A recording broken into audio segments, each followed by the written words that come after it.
I fully concurred with his decision to withdraw from the Olympics because I know he's just as perfectionistic in his sport as we are as members of the American Society for Surgery, the hand in our hand surgery. I can't stand mediocre hand surgery, and I don't think he can stand mediocre gymnastics.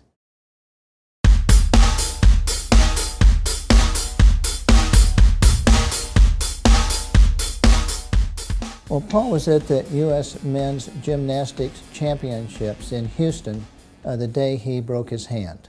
He incurred a fracture of the fourth metacarpal, which is the bone behind the ring finger, and he caught his finger as he was doing a routine on the parallel bars, which twisted it in such a way that it snapped.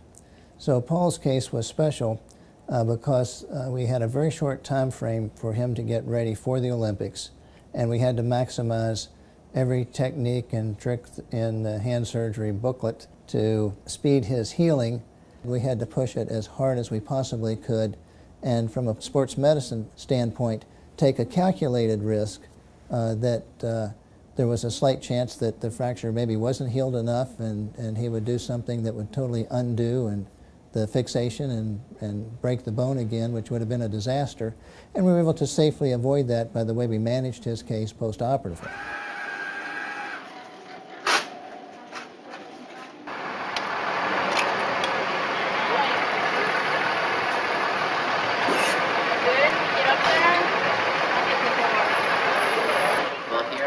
Post-surgery, everything went really well. The doctor was happy with how everything went. He said he'd give himself about a 99 out of 100. And I was pleased that the surgery went quite well. You worry that sometimes the fracture can break up into more little pieces, but that didn't happen with Paul's case.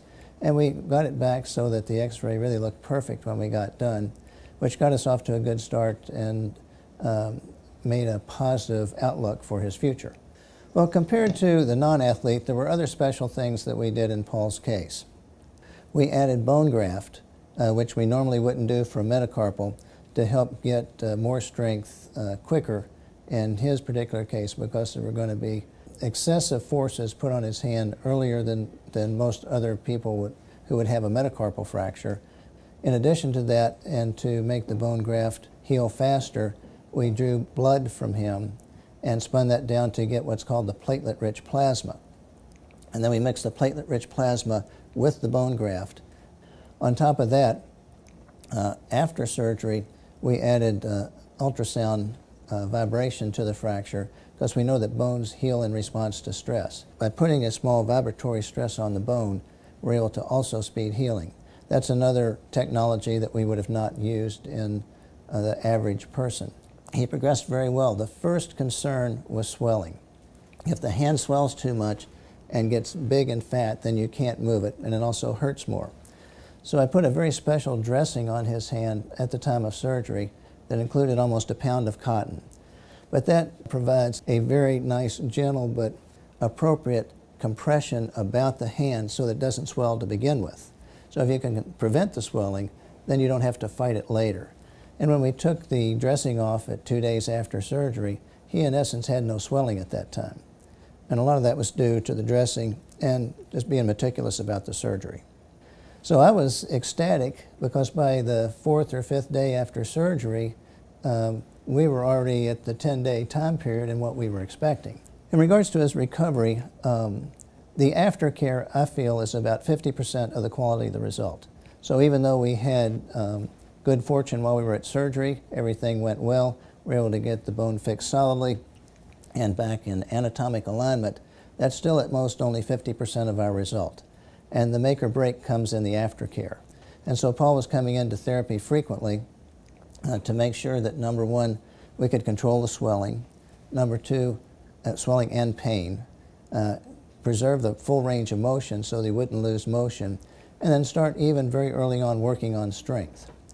One of the things we wanted to do with Paul was to get him back into the gym early, even though he wasn't doing gymnastics. He could go in and maintain the condition of his muscles and muscle mass and bulk. There were many different things we used for Paul to increase his grip strength during his recovery, starting off with light exercises and progressing to some that had more resistance. Paul was using the Thenar glove as part of his recovery, and by the time he went to camp in mid to late June, he was up to the point where he could use the strongest resistance of the Thenar gloves in an attempt to try to get his grip strength up to the 135 or even 140 pound range for the Olympics, which likely would have given him the strongest set of hands at the Olympics. I wanted him to not have to work around his hand as being weak or symptomatic or problematic, but to have his hands not only be perceived as what would have been a liability by everybody else, to be perceived as his main asset or secret weapon from his point of view by the time he got to the Olympics. If you worry about all the things that come at you and think you can't do anything about it, it's difficult to take on the challenges that come at you. But if you go with the attitude that every liability that comes at you, you're going to turn into an asset, then you can take this kind of approach and overcome many of the things in sports just as you do in life.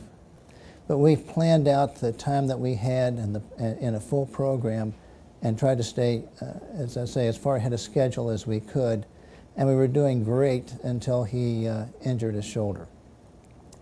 I fully concurred with his decision to withdraw from the Olympics because I know he's just as perfectionistic in his sport as we are as members of the American Society for Surgery, the hand in our hand surgery. I can't stand mediocre hand surgery, and I don't think he can stand mediocre gymnastics. So if he's not going to be able to compete at the highest level, he felt it wise to withdraw and let somebody else take his place.